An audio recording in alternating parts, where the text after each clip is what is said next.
for Friday as well. That's right. Hello, everybody. Welcome back to another episode of Radically Lived Radio. I'm joined by Tessa, who is Hey, yo. trying to figure out what I'm doing right here today. Do you guys ever wake up and feel like there's so much to do that you don't want to do any of it? Yeah, like overwhelm. Yes, that's the word. Hmm. Um, but it's interesting to me. I either get really crabby about it, or I kind of get silly and I just don't want to do any of it. And then I just start doing random things. Do you ever do that? Oh my gosh, all the time. That was like my constant state of being before COVID. Yeah, constant overwhelm. And then I got like a year of rest and it feels like it's starting to ramp up again though, like everything's Yes. scheduled out and into the summer, weekends are getting full. Yes. Because everything's opening back. Well, here in LA, everything's opening back up. And Mhm. the mayor of the city basically said that everything will be back up and running by July 1st. Oh wow, like Yeah. everything. So Everything. in full capacity, what does that mean? I don't want to give misinformation out into the world, but that's, I, Fair enough. I, I have to be honest. I just read the headline and that was it. Yeah, yeah. I So mean, it that's could have. nice. Oh, go ahead. Go ahead. Sorry. No, you go. You go. No, you go. You go. No, no, no. I mean, that's always my question when I see stuff like that. I'm like, "Well, what does it mean to be open?" Because there's so many Yeah. phases, so I'm always like, "Details, please." Yeah. I'm also a little, yeah, I think most of us are a little bit traumatized from, you know, being Totally. open, not being open. Yeah. And yeah, but I'm really looking forward to actually, if we are, I'm just fantasizing, just to actually get to do something this summer. Yeah. Oh, like go somewhere on vacation or Oh, what what would is you this? do? Like, what would Vacation. your dream summer look like? And Well, I love the summer because it's my birthday mhm. time. And Yes. I do enjoy celebrating a good birthday. Oh, yeah. And I love the summer. And I'm like, is it because it's my birthday time or is it just because I love the summer? And I'm a sun baby, so I just love the summer. Um Yeah. I don't know. I mean, I love going hiking. I love just being outdoors, so it'll be nice. It was really nice last summer, I have to say, because we have a pool Mm. and we spent a lot of time out back, just, Tori and I and the dogs at the time. It was really, I'm actually looking forward to doing more of that. So that'll be Oh, fun. that sounds lovely. Yeah. Yeah. You have like lounge chairs and space Yeah. to kind of Lounge. spread Yeah. It's out. space. I mean, we don't have like a huge space, and pretty much every house in the valley has a pool because the valley is so freaking hot. I think last year, I don't know if I'm again misinformation. This is the podcast of misinformation. I think it was Tori said that it topped like 118 or maybe 111. I can't remember, but it was triple digits. Yeah, a And lot, right? yeah, a couple of times last year, and it's just so gnarly because at that point it's really not that enjoyable to be outside, you Yeah. know. Yeah. I don't think it's very healthy for a long period of time either. Definitely not. So I don't know. I'm excited about the summer, but I'm also wanting to it's springtime now. I mean, we're kind of in spring now. So Yeah. I'm trying to fast forward the clock. Why are we projecting into the future? Interesting Just question. Is it human nature? Is it what we do? because it's like we're sitting here talking about, oh, this is what I'm looking forward to in a couple of months, as opposed to, Right. a couple of months ago, I was looking forward to the springtime. Mhm. Oh, spring. What's your favorite part of spring? Do you have a favorite aspect? All I can think about is the cherry blossoms in Portland. Oh, yeah. They're so pretty right Oh, now. they're like big puff, like pom poms. Mhm. They're just so beautiful. In fact, my favorite time, springtime, was always going up or being in Portland when I lived in Portland, but also just being up there during the springtime because everything is blooming and it's just so vibrant and so beautiful. And, being in Southern California, we don't really get seasons. So Yeah. it was something that I never really got to experience until I was living in a place where we had you had 4 seasons, which was really beautiful to actually see the spring. And it's interesting that you asked that because I feel like I have favorite things in every season. I mean, I really look forward to the spring, I really look forward to the summer, I look forward to the fall, I look forward to the winter time. It's also I try to just find something about each season to really get excited about, as opposed to, oh, I really love, I can't wait for spring. When I was living in Portland, everybody's always excited for the spring because it's so dreary sometimes. It's cloudy, it's really wet and all of those things. But for me, because I didn't grow up in that environment, I always loved the winter time. Like I loved being Yeah. able to, I mean, look, it's function wise, yeah, it sucks being in a place where you have to walk the dogs and it's a muddy mess and you have to gear up to go outside and do things or go to the grocery store. Everything becomes an event. But for me, it's like that's just, part of the process. To Oregon looks the way it looks and it's so lush and beautiful because of it, you know. Yeah, totally. Yeah, I What about you? agree. What's your favorite spring thing? Oh, similar to you, I have a favorite within each season, but your question was, what's my favorite thing about spring? So, um, I think it's similar to fall in that like there's really crisp, fresh mornings. Like today, it's a beautiful day. We've got sunshine and it was frosty this morning, so it feels really crisp and fresh. And I love seeing like the little tiny baby buds before they open Oh, up. yes.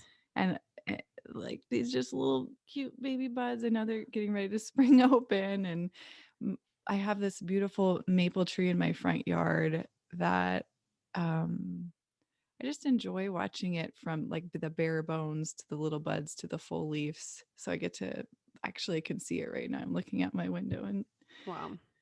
literally watching it metamorphose into spring. Yeah, Yeah. that's really nice. It's so it I think the reason we start talking about this is because we just keep projecting into the future and waiting for the next thing to happen. And I find it really interesting because it actually ties into this conversation I had with today's guest. We have Tim Storey on the show, which I am just so excited, and you guys will hear me gush over him the minute he comes on. But for those of you that don't know Tim, he's an acclaimed life coach. He's an author. He's a speaker. He's basically one of the most established figures of inspiration and motivation for people of all different backgrounds of life. He works with various people from executives, celebrities, athletes, children, adults. He works with a lot of at risk or deprived communities. He still does a lot of private coaching. He's spoken to millions and millions of people in over 75 countries. And through his work, he helps people create the future they desire. He's funny. He's got just a solid, um, I don't even know how to say, like his work ethic, his professionalism, his way of really showing up wholeheartedly is something that is really inspiring. And I actually do share one of my first experiences with him, seeing him speak, and it was something powerful enough that it stayed with me. And to me, it had more to do with how people like him who have been on Super Soul Sunday, they've been on Oprah, they've worked with all these incredible, well-known, award-winning actors and actresses that can still be a humble and grounded individual, and Mhm. I love that. And he we were talking about this whole idea of um being in the present moment and how our mentality affects our experience and how we experience life, which a lot of us know this, but it's one of the important things to be able to practice and to come back to, because so many times we are yeah, like projecting into the future or we're thinking about the past. And it's a constant practice of reminding ourselves to, yeah, like stay present, be in the present moment, allow ourselves to just fully immerse ourselves into our life that is happening right now. Um, there's this documentary that just came out. Uh, it's called Kid 90. It's Soleil Moon Frye Hmm. is documentary. She is an actress. She was a child actor, and she was on this very famous show called Punky Brewster. I Punky don't know if you remember. Brewster. Yeah, Oh my gosh, yes. right. It's so good. Yeah. You and Jorge should watch. You Should know what's watch. funny? We were just talking about it this morning. He was like, "Do you remember Punky Brewster?" He asked me that exact question. Oh, I'm that's like, so funny. "Heck yeah, I do." Yeah. It's so, I mean, it really is so good. And it just takes you right back to the full 90s vibe. And obviously, Tess and I grew up in the 90s. So we're 90s kids. And to me, it just brought back so much. And it's such a beautiful story of her childhood and coming of age. And basically, she's now in her um, close to mid 40s, and she's essentially going back and coming of age again now in this stage of her life, which I find so beautiful. And I was having this conversation with Tori about how, yeah, obviously this is the theme. It's like you go back and you think how you maybe wish you would have done things differently, or you Mm, wish you would have paid more attention, or wish you would have taken more video or more pictures, or spent more time with the people that you really loved or cared about, or I don't know. For me, that was my experience. And so there is a little bit of that in my experience. And just to be fully honest, I do feel a sense of lamenting as you go backwards. You're thinking, yeah. oh, I wish I would have done this, or wow, if I can only go back and re-experience that time in my life that was so incredible or so beautiful and so amazing. But the problem is that if we do that, and I was experiencing it myself, it was kind of making me a little bit depressed. Like it was Mm, making me feel a little bit sad. And I was like, and that's okay. And I think that feeling a little melancholy about your life, especially as you get older, it's normal. It's totally normal. But one of the beautiful things is that realizing your life is still happening right now. mhm, Like, excuse me, how amazing would it be to look back at your life 10 years from now and say, wow, I'm so glad that I was able to be fully present in my life during that time, mhm, and instead of 10 years from now lamenting, wow, I spent most of that decade of my life remembering my life before that. mhm, People get stuck in that cycle. And I feel like that's the trigger that makes people so depressed and anxious about their life. People go through these, I'm going to do air quotes, midlife crisis moments where they feel, I hear this all the time. I would hear this in trainings. Oh, you're so lucky you found this when you were so young. Or, mm, oh, I wish I would have found this when I was in my 20s, or I wish I would have been doing this when I was in my 30s. And to me, you have to you can't turn back time as much mhm, as we all want to. You have to be grateful that you're finding it now. Like, had you found it 10 years before, you don't know if you would have seen it or appreciated it or had the same experience, So, mhm. yeah, I think that it just obviously ties back into what we were saying in the beginning of, yeah, I woke up this morning feeling overwhelmed and not wanting to do anything and thinking, wow, I'm so excited for this weekend. Like, I'm ready for this weekend to be Yeah, here, yeah. you Oh, that's know? such an interesting perspective, and I can so relate. Actually, I had a really interesting speaking of weekends and past and the word lament, I've been having I feel like it's sort of related this so much nostalgia for my 20s, my early Mm, 20s, as I got to go visit, Seattle, which is where my husband and I lived after he graduated from college in our early 20s, and it really launched us into the work world, and it's funny because I remember, that time period, like feeling like I was miserable. But as I was in Seattle, having all of these like, oh, I went to all my favorite restaurants, we visited all of our old neighborhoods, feeling like so happy. It was such a fun Oh, nostalgic trip down memory lane that I kept thinking, gosh, I really have so many good memories here. And thinking back on my 20-year-old self, 20 something year old self, and being like, what was she so miserable about all the time? Like, mm, there was like this chasm between these two people. And it was really interesting to observe all of this joy and this happiness, all these good memories that came up as we walked around the city of Seattle. Um, and just feeling like really grateful that I had this opportunity to go experience it again with Jorge. And to me, it almost felt like we were that age again. And I got to experience it from a place of like, we get to do all of these things because back then we were so worried about money all the time. Like we would do literally all of our shopping at the Goodwill, which was fun. You know, it was like treasure yeah. hunting. But but we could afford to go out and, you know, I bought myself some swag from my favorite ice cream shop, Yeah. Molly Moon. Um, Shout out. Hi, Molly Moon. And so I just never would have been able to do that before, and it was so lovely. So yeah, it's an Yeah. interesting perspective, like lamentation over the past, getting stuck in the past versus like nostalgia and almost that bittersweet Yes. experience. Yeah.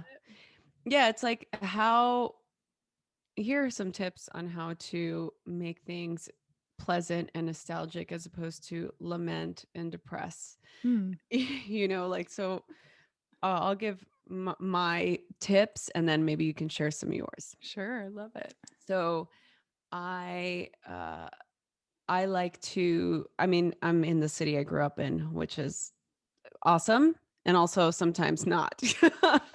Sometimes it's great, sometimes it's not. But I think for me, I have full old photo albums and uh old like from old I have old pictures and I basically purchased these uh like old school photo albums a couple of years ago, and instead of having everything in my cupboard and just boxes and stuff, I started to Mhm, put them in a photo album. And it was a really nice practice for me to not only go back and see pictures and remember and have this experience. And I basically blocked out like a 3 hour period over the course of like 3 or 4 days. And I just sat there and I was looking at every picture and trying to remember, wow, I remember this day, or I remember having this bike ride, or I remember going to the river with my family, or I remember going to the beach this day. And it was just such a beautiful thing. It's innate that the mind, this is the nature of the mind is always going to want what's better. So what's better than me looking at a picture is me actually being able to go back and mhm, experience that. And if you can't do that with your mind or your experience, then it becomes a little bit depressing because it's like, oh, I want to be able to experience that again. mhm. So a practice that I was able to do is, you do the Marie Kondo thing. Oh, I love You go through the picture and then you either hold the picture and just for a breath, and you think about that time, think about the most joyful thing of that moment. There's pictures in there that really have no, they're just random things, so you just kind of move on, or you can actually chuck them in the garbage. that. And yeah, but it was a very helpful way for me to go through and yeah, just feel good about something. And then the other, that's the one thing. If you can bear to do that, then I would recommend that. Don't spend too much time and try and go through each photograph and try and do that, because what it's allowing you to do, it's allowing you to have a positive experience to fulfill that part of you that wants to remember, that wants to have that nostalgia. The second thing is contacting an old friend, somebody you haven't talked to. Maybe it's been a long time. I mean, I have friends that I've been friends with since elementary school, and some of my friends now, my closest friends, I've been friends with them since junior high. So I have this group of friends that I've known since I was a teenager, and they'll be my friends forever. And I look back and I think, well, who's somebody that I haven't talked to in a long time? And uh, I've done it. You have to kind of be careful with stuff like this because one of them, it was just not a great experience. It was like, okay, wait, hold on. I just wanted to catch up, but this has now become very taxing, Mhm. energetic suck. So you just want to discern if that's something that you can do, or writing a letter, writing a card, or doing something like that. Mhm. And then the third thing is visiting a place like you just did, Mhm. going to a place and just having that experience. I probably I don't know, every 3 or 4 years, I like to go to my elementary school. Like the Aw. elementary school that I went to, and I go and I Uh-huh. drive and I park and I go in there and I sit in the spots that I always used to sit, and it just kind of creates this like, like I remember this, and I'm like, definitely don't want to be back at this age for sure. But I do, there's so many beautiful memories that I remember, and the fact that I still have access to that, and that the elementary school basically is still the same, looks exactly the same that it Mhm. did back in the, early 80s, or mid 80s, is kind of wild. So those are my tips. Yeah, I love that. Yeah, I mean, I would second all of those, and what I did with that 3rd one you mentioned as I was visiting all of these old places is I was documenting these steps, and this is something that for me is very cathartic, is writing about it, and then I didn't realize this before, but not only writing about it for myself, for my own ability to process, but also to share it with others, and that way so many people, just on the socials on Facebook and on Instagram were reaching out to me that had been me with me in that period of time, live in other parts of the world now. We're like, "Oh my gosh, I remember that day. I remember this exact moment when we did that thing." And so it was almost like the symbiosis of people coming along with me for the ride, which was Wow. really cool. So yeah, I would say if, writing's helpful for you, for me, it's helpful for processing emotion in that in that period of my life when I thought I was depressed. I had all of these really beautiful, happy memories that came to light. And now it feels like when I look back on that time, I'm so grateful and it feels joyous instead of sad. Wow. So that was really cool. Yeah, that's awesome. That actually is a beautiful way to practice going back in a positive way. I always have to give that sort of caveat, because some of us don't want to re-experience Oh yeah. Yeah, when it's certain things of wise our, to do yeah, so. Yeah. exactly. And I think having that discernment is really the key. So Mhm. saying that, today's episode is a really, it's it's such a good way to put things into perspective. Tim has a new book called The Miracle Mentality. And in this episode, we're going to talk about the principles and the power of the miracle mentality. We're going to talk about the importance of cultivating your own curiosity and staying on top of your game, so to speak. We're going to find out why you should build your spot and your work for 6 months before doing anything else. I mean, this is such a key in the world of entrepreneurship, in the world of study, in the world of having a spiritual journey. It's so important to actually commit to doing something for a long period of time. We live in a time where everything is so instant gratification.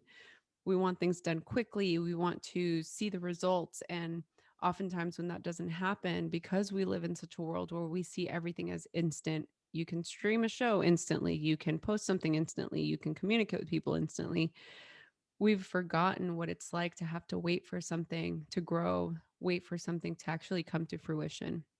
And so we talk about that. And he's a great person to talk to about this, because he has done the work to get himself to where he is. And he's built such a beautiful community. And I'm so grateful that he's part of our community. So here is my interview with Tim Storey. Hello, everybody. Welcome back to Radically Loved Radio. I am joined by a very special guest. He is somebody that I've looked up to for many, many years, and I actually have the privilege of knowing. His name is Tim Storey. Tim Storey, thank you so much for being here. I'm so excited to chat with you today. And it's interesting because I hear you in my head. all the time. I mean, I can literally quote you because I listen to you all the time in my mind, and Yes. I listen to podcasts that you do, and I am always so inspired by your grounded and connected force to be able to motivate people. And the reason why I say that I wouldn't be here if it wasn't for you, because oftentimes it was your words that would repeat in my mind that kept me going. I mean, I wouldn't be here. I wouldn't continue to do the podcast. I wouldn't continue to do, I wouldn't have pursued getting a book deal. I wouldn't have done any of that had I not had your voice saying, it's just around the corner in my mind. Wow. So that means so much to me because I mean, you're obviously very, very bright, you're gifted, but it's good for the people that are watching today know that we all have our self-doubt, don't we?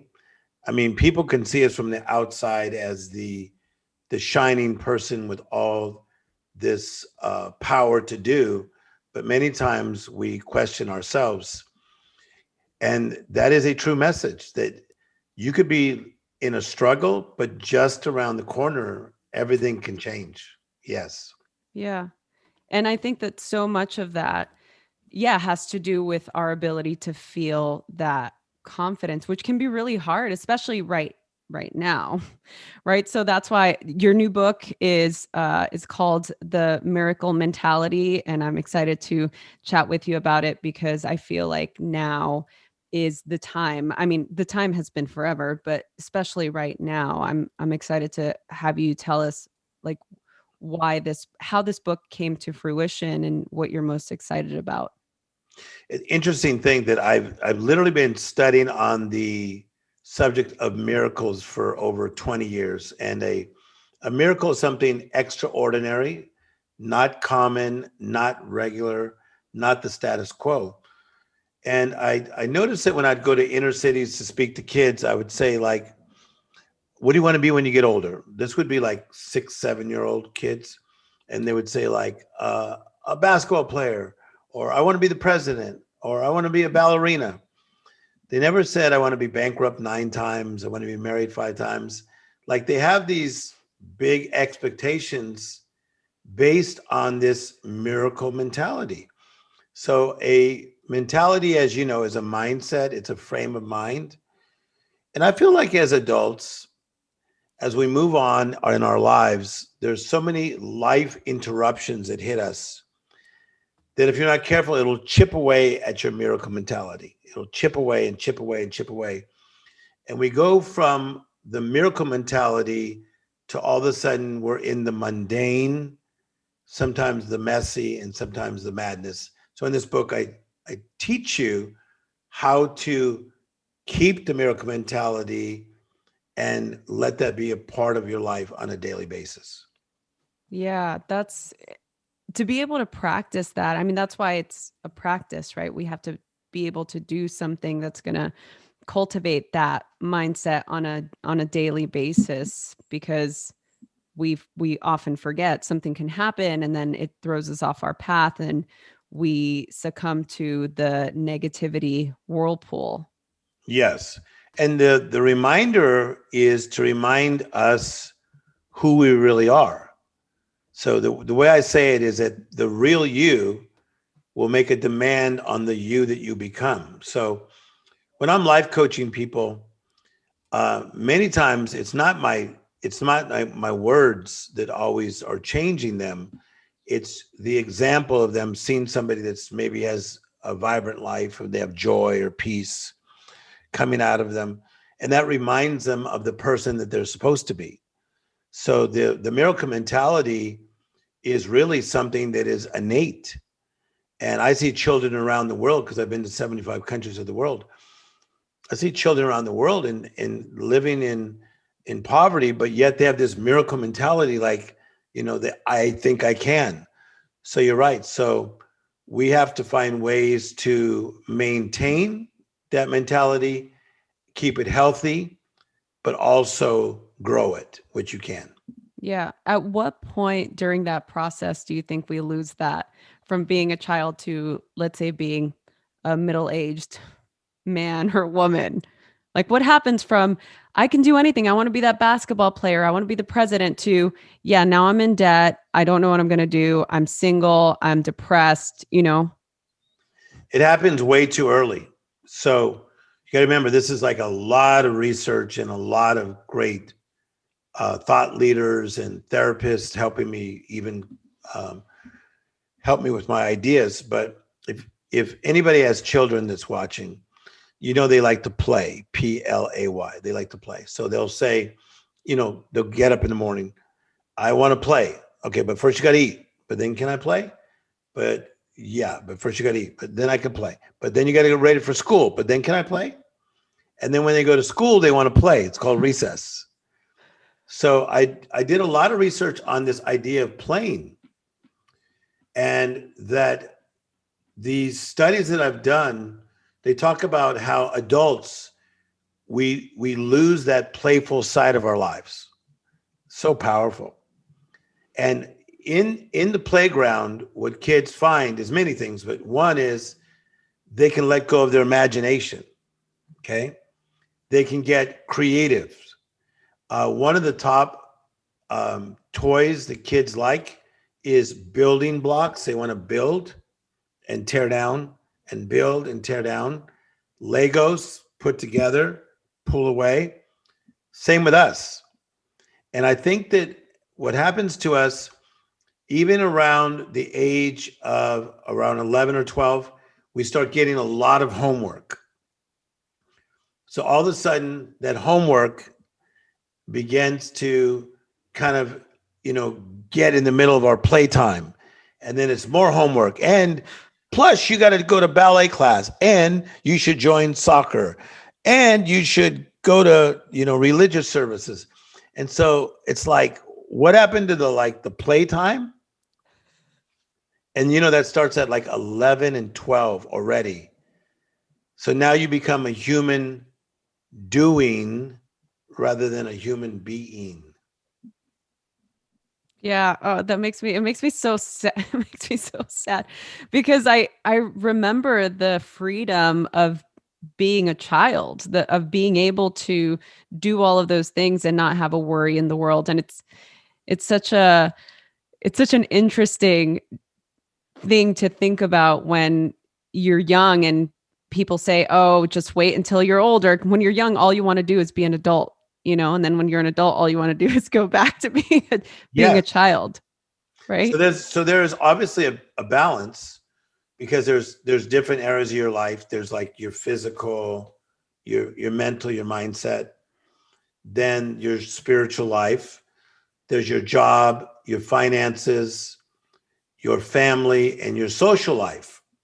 And so I think a lot of people as adults, we get so caught up in what am I going to be doing in life? And do I like what I'm doing? And am I making enough money, that you forget that we need playtimes too. So a playtime could be like, lunch with your friends, doing a staycation, going on vacation, hiking, getting a mountain bike, no matter what age you are, and just riding it. And, what that does is it stirs up that childlike creativity. And when you're in that creativity of the playtime, it is a fact that you can download new, amazing information. Yeah.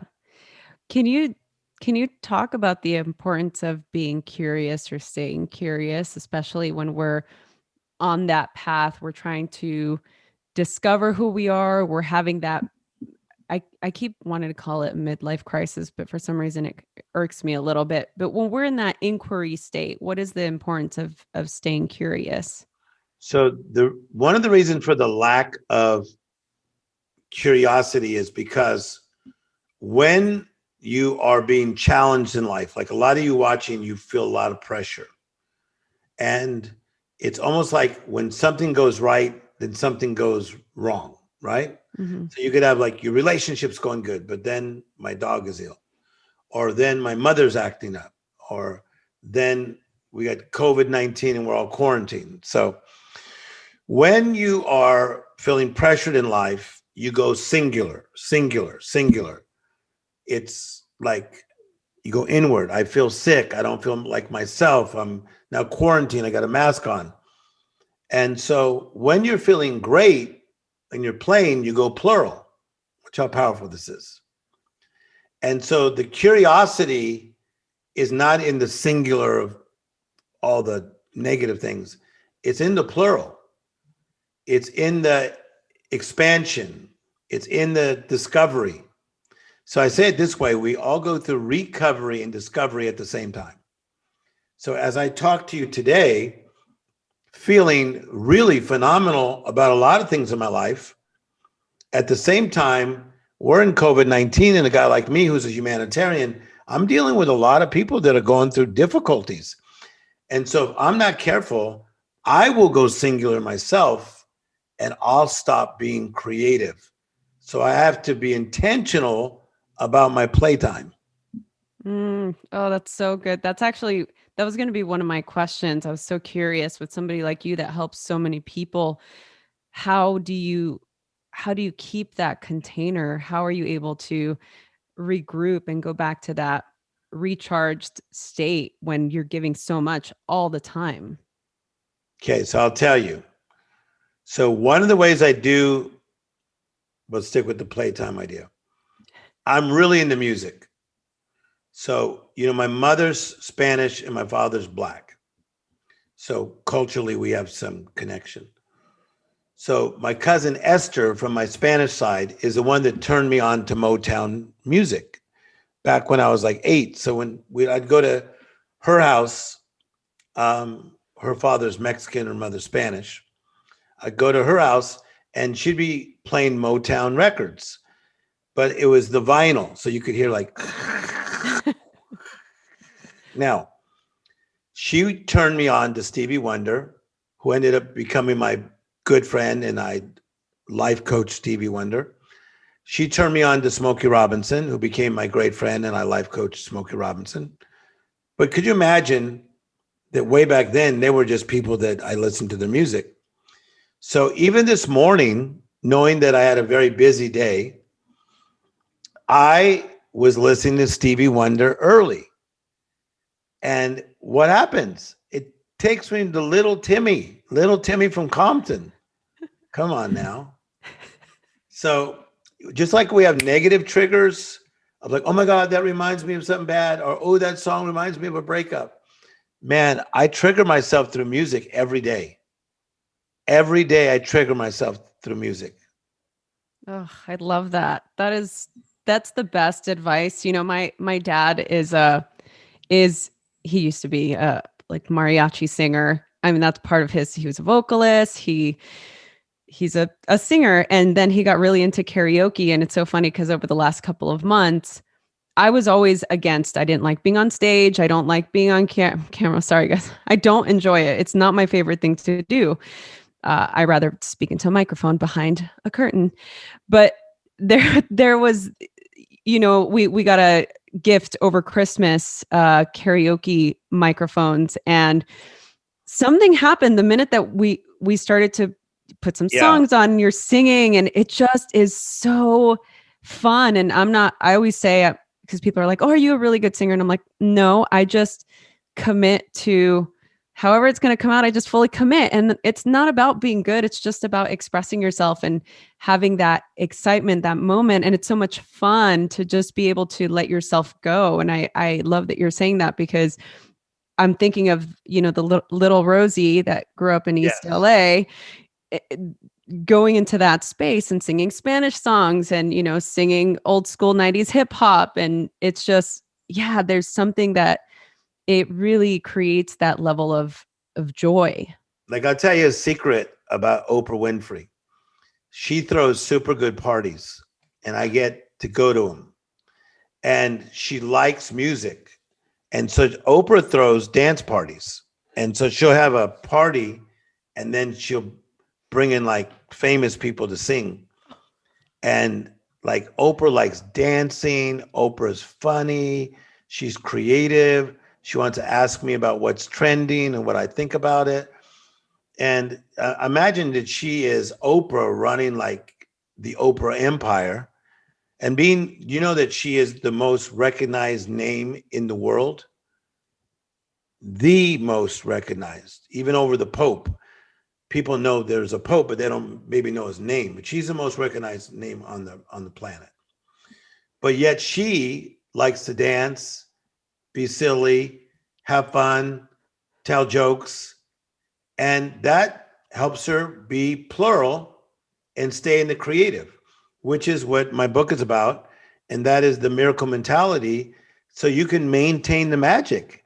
I believe even in the midst of everything you face in life, you can maintain magic. Wow. It's so, thank you. I mean, that really is so inspiring.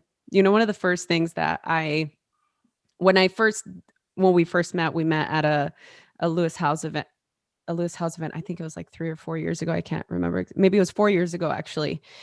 And it was so interesting to me because I saw you when you came in and you were so nice to everybody, but it wasn't your turn to speak until the afternoon session, but you were there early in the morning with everybody else and you were sitting in the crowd and you're taking notes with the speakers that were talking. And I just was looking over at you being like, wow, like this man, I want to I want to be like him when I grow up.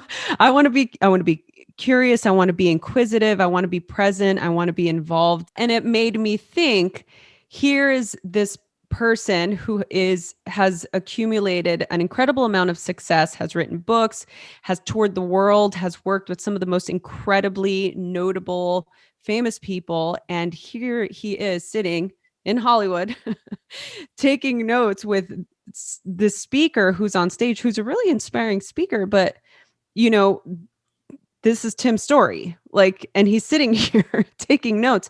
So to me, it left this very profound experience of, wow, this is, to me, that is success. Like that is what success looks like. And so it was incredibly profound. And I'm curious for you, like, is that just your way of being? How do you define success, and how does the miracle mentality play a role in that? Yeah, so that is the way I am. So I'm extremely curious and I always want to learn. So we learn primarily three ways: education, conversation, like we're doing now, we're conversing, and observation. So I wanted to see the other speakers because I wanted to learn and become more educated. But then I also, you see me, I'm talking to everybody, which a lot of the speakers don't. They're like in and out, they're in some back room doing Right. something fancy. I like to converse with people because you never know what you're going to learn from them. So I want to be educated. I want the conversation, but I'm also into the observation. So I'm watching how people are responding to a speaker.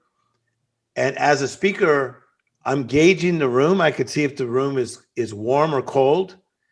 And that's helping me as a person who's going to speak later in the day about how I'm going to come at that room. Because anytime you're a speaker, you have to gauge two things: the climate, what's the climate of the room, and what is the culture of the room. So if I go speak to Swedish executives, that is a certain climate. If I speak to 30,000 people in Latin America, that's a whole other woo, woo, woo environment. So yeah, I'm a curious cat and I love people, and you just never know who you're talking to. So like I got to talk to Rosie at that event. So that was cool, right? Now I know you. This is true. Yes, this is true. And I find it so yeah, like fascinating how, for people that are listening to this or watching this, or people that have been following me, things don't just happen overnight. And to me, it's just been such a long road from growing up the way that I did to, getting arrested and then getting my life back together and deciding to go down this path. I'll go back to what you were saying about how on the outside people might just see all the the facade of, oh, you're doing so many amazing things. And it's like, I'm having an existential crisis every other week. Like, this is just part of what happens. I have to be able to stay grounded in my faith and in my Yes. in my practices. And I think that this is something very important. And I say that because, to me, seeing you doing that just took me back to that place. It's like, oh, you just continue to do you. Like, you Yes, do you, right? I do. Yeah, because it's that saying, you've been born an original, don't die a copy. So, like, I'm not like any other motivational talker or these influencers. They do what they do. I'm not I'm not taking in all that like action. If you notice, like my my talks are more like a conversation. Sometimes they're high energy, sometimes they're mid. But you notice that I'm bringing in a lot of humor because a lot of what I've learned as a speaker is from comedians. Comedians have the best pace, better than any speakers like Tony Robbins or anybody like that. The comedians have the best pace. So I study Dave Chappelle. I study even Jerry Seinfeld. I study different comedians with certain pace. And so, yeah, I'm really into being like the authentic version of Tim Storey. And that is a person who is a creative.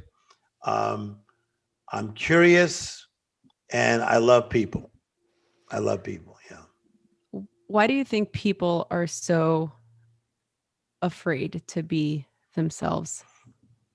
I think, unfortunately for them, a lot of times it's not their fault. I think that they have been tutored in the wrong way. That like a mother will try to get somebody to be great at science when that's not what they're going to be great at. Like I need A's in science and biology and this, and they're really doing the best they can. And so they feel that pressure to be like amazing at everything. That's just not going to happen. You have to soar with your strengths. And so do the best you can in biology and science if you're not great at it, or math. But let's pay attention to what you are great at. Maybe you're great at art or the creative space. Like look at Pharrell Williams. I mean, Pharrell Williams talks about in his story that he realized he was a nerd. Pharrell Williams was in the high school band and he was okay with being a nerd in the high school band and being skateboard P. And then new nerds and old nerds found each other. He started connecting to other guys in Virginia Beach, and they just started creating magic. So be yourself and be okay with it. And the best version of yourself is going to be the biggest blessing to all of us. Yeah. Oh, it's so good. It's so true. And it's also very challenging for some people because it requires a level of vulnerability. And I think it requires that level of being okay with failing. There's this thing that I wrote about in the book, and I'm actually curious Yes. to hear your thoughts because obviously I value your opinion.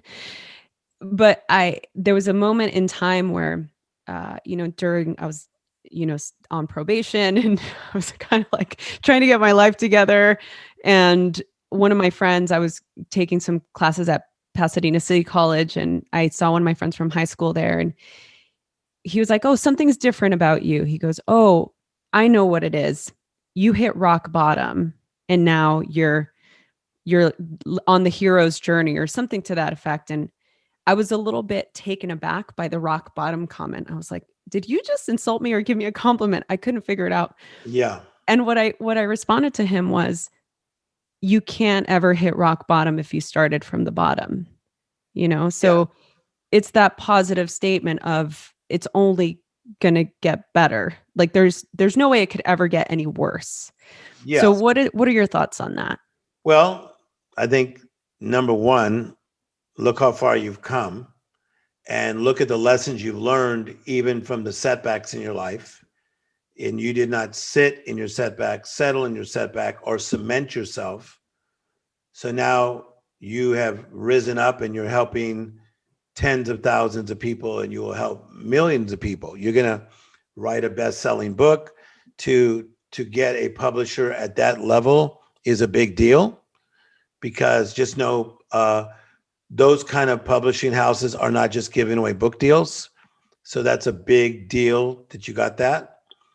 So here's what I think is that I think that a comeback is not a place. A lot of people think like, "Oh, I lost my place. I used to be all together at that age and everybody loved me at that age." And so they try to go to a place. I think a comeback to me is getting back on the path. And just to get back up and get on the damn path again and just get back on the journey. It's like Dorothy in the Wizard of Oz.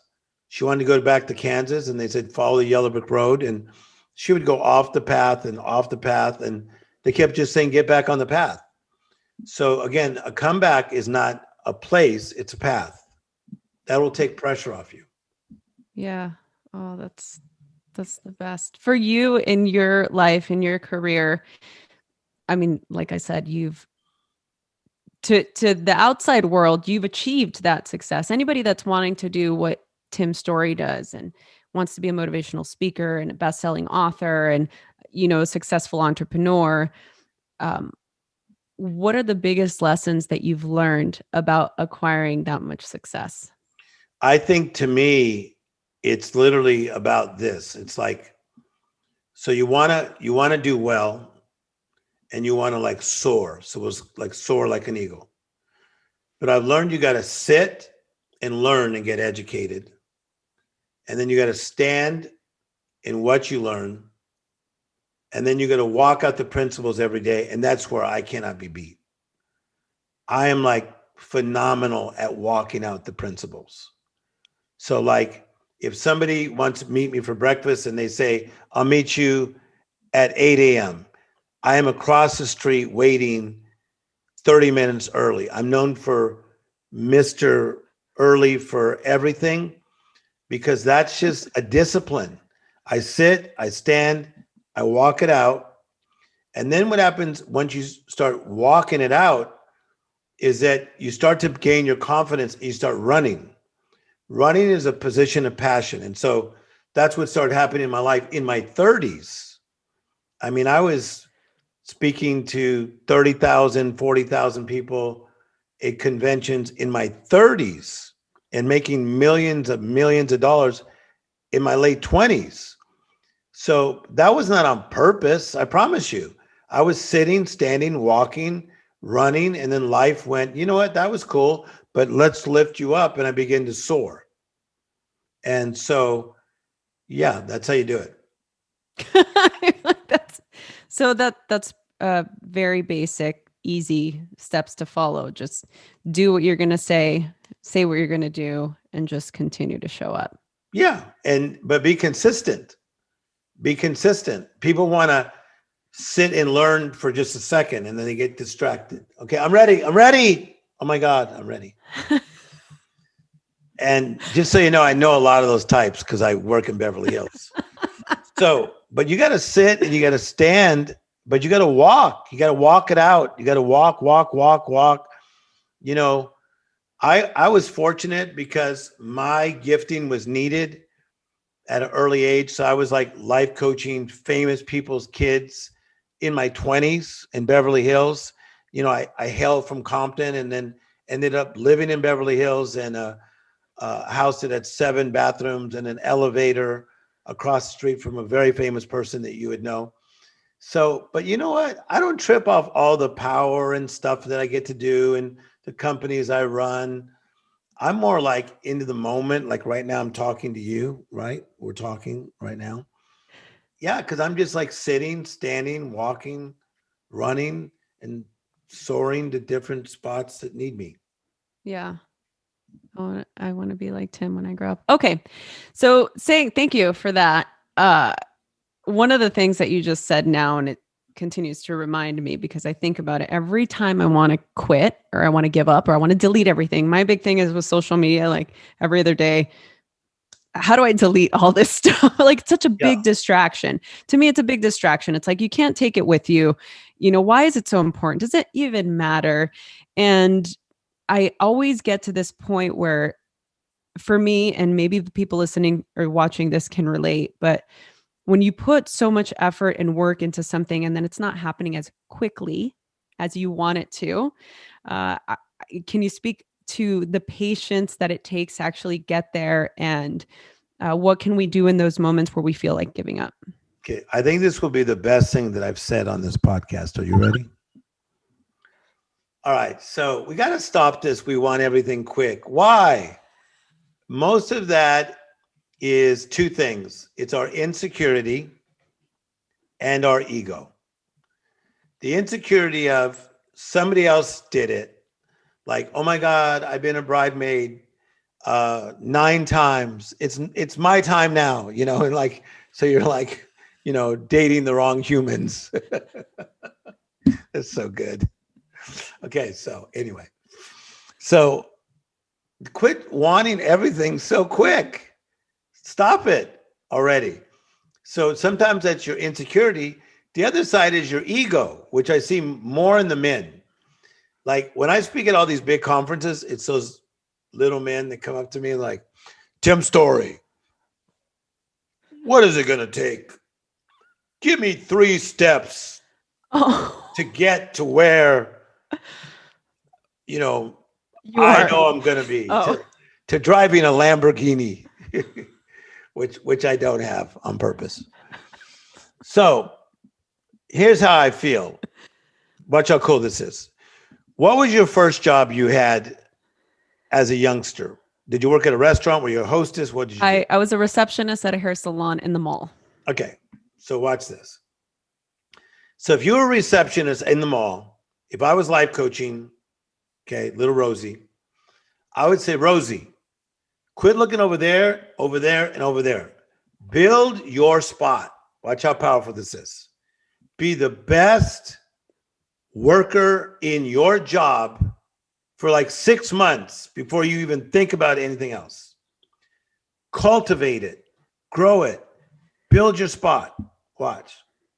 Because then when you're good at that spot, life seems to pick you up and give you another assignment.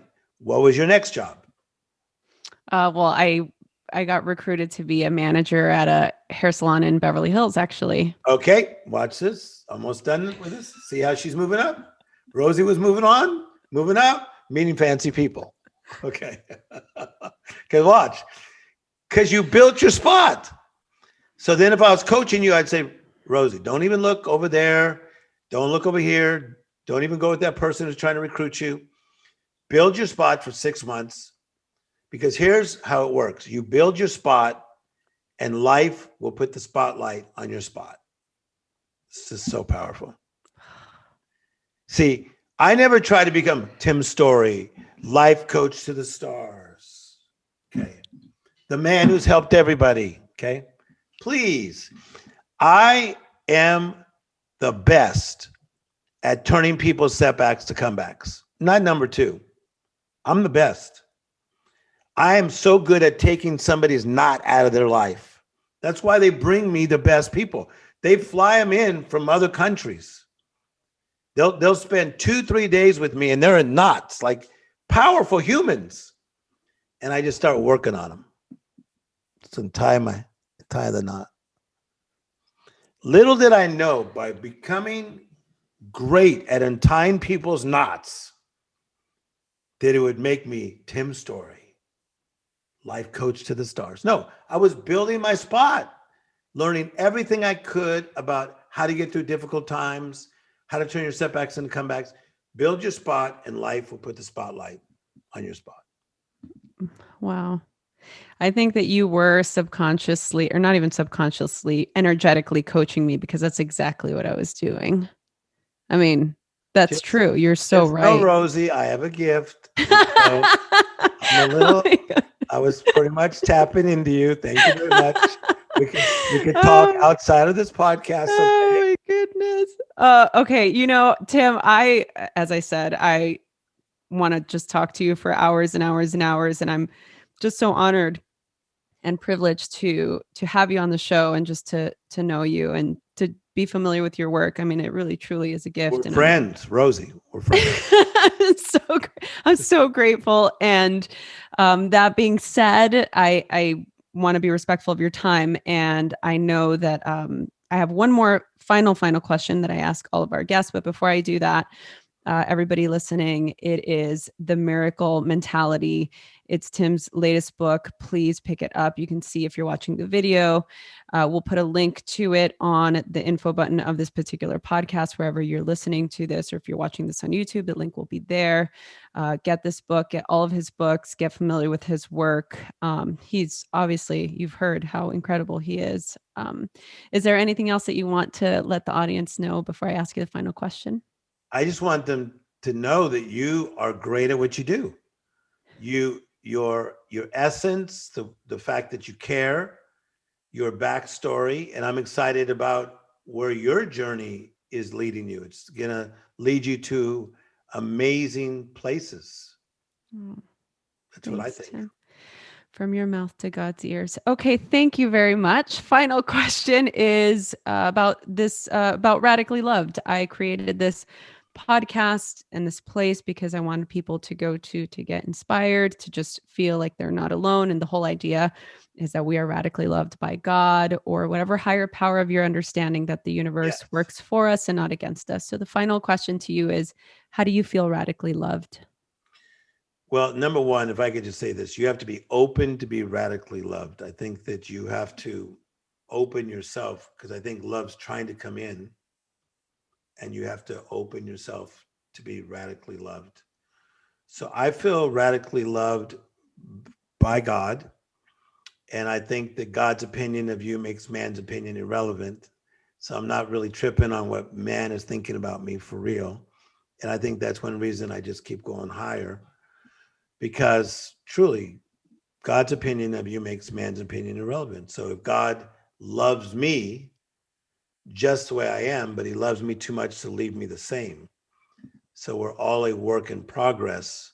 But when I feel that kind of love, man, it's kind of a settling thing. It settles you. Yeah.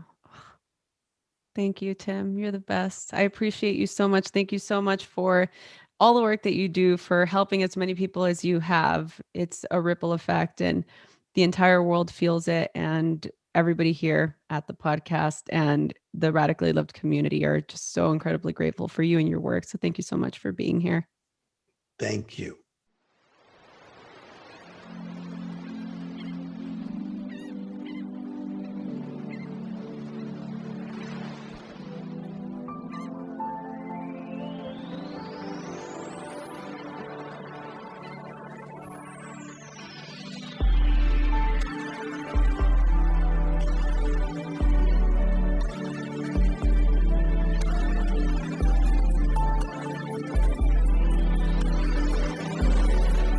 Hey everyone, I hope you enjoyed this episode.